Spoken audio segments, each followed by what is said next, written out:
Finding a decent hotel room in Thailand has been pretty easy, but I need a place to stay for about a month or two so that I can continue taking motorcycle lessons from my friend Chris before I go out on my own, and that means I need to find an apartment. I wasn't really sure where to start, but there's this really nice young Russian couple that's always at the coffee shop I go to, so I asked for their advice, and they put me in touch with this local Thai woman who helps foreigners find apartments. I told her I was looking for an apartment with decent amenities and that I was looking to spend somewhere around $350 per month, and she already got back to me with a handful of suggestions. As I'm sitting here editing this video, I'm actually realizing that I forgot to mention something about this woman who was going to help me find an apartment, and that's that she became incredibly difficult to get a hold of. She kept saying she would get back to me, she kept saying we would arrange times to see apartments, and she just never followed through. So I ended up just going to places on my own, and it ended up working out fine. I'm about to go look at the first apartment. It's quite a bit further away than I think I want to be. I really want to be more center Hua Hin, and this place is like 30 or 40 minutes south. So I'm probably not going to end up taking it, but I do want to get an idea of what prices are like and what I can get for what amount of money. One thing I can say I already like about this place is that when I rolled up, there's a security guard who came over to me and stopped me and asked me who I was and why I was here and all that. And when I just asked in the office, they confirmed they have 24-hour security guards in the parking lot, so that's a pretty nice amenity. They ended up showing me 3 different units. This is the first one. This is a studio. It's on the ground floor. It's 25 square meters, whatever that means. It's $280 US a month, and I think it's pretty nice. Comes fully furnished. All these places come fully furnished. This is the deluxe studio. This is also on the ground floor. It's almost double the size, and it costs about $380 US. As you can see, there's a lot more space. There's also this kind of like little outdoor area that you can sort of see in the video, but not really. Pretty nice spot though. Alright, this one is the same as the previous unit, but it's on a higher floor and it has an ocean view, which means it's a bit more expensive, so it's $425 a month. All these places, in addition to being fully furnished, also include Wi-Fi and cleaning every 2 weeks.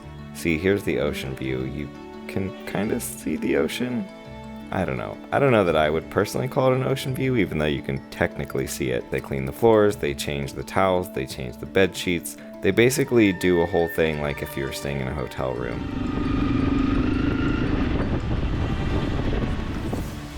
I just looked at another apartment. This one is not for me.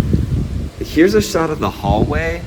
This is the only shot I got, but I think that it really perfectly encapsulates the rest of the room.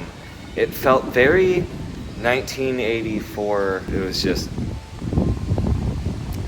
not my kind of place. Today I'm continuing my search for a place to stay for about 3 months before I go back to the US for some work, and Chris actually found a handful of places for me to check out, so I'm just riding around seeing what I can see. Sawadee krap. Hi. How are you? Do you have rentals available? This spot I just arrived at seems pretty decent. I was able to talk to the guys who are working construction. One of them called somebody who could translate English. Then they translated a conversation between the 3 of us to call the owner of the property, who said that they'll be here in about 15 minutes. It's pretty typical for being here. I mean, I don't speak the language, but everybody is super, super helpful, and it's really amazing, actually.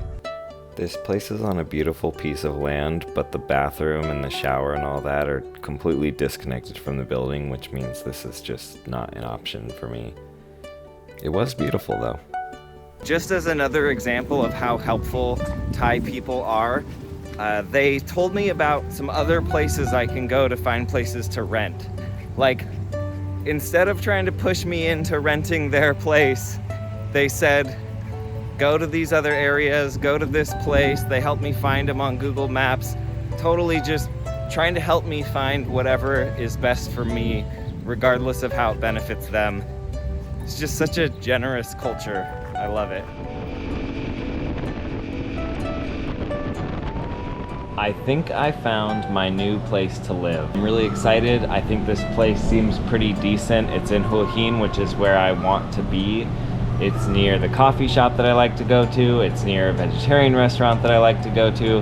And it's close enough that I can still ride out to go on rides with Chris. So, pretty excited. Here's the apartment. Like I mentioned, it came fully furnished for $300 US a month. Everything you see is included.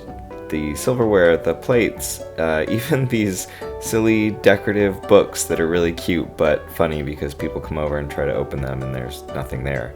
I'm actually pretty happy with how they decorated it. I have a nice little view of the pool, which is great, and then there's this little balcony area that has its own washing machine, and then I hang my clothes up to dry out there. It's nice. Downstairs there's a co-working space that has a nice view of the pool. There's also a gym, and there's a locker room with showers and lockers and everything you need to spend the day at the pool or the gym.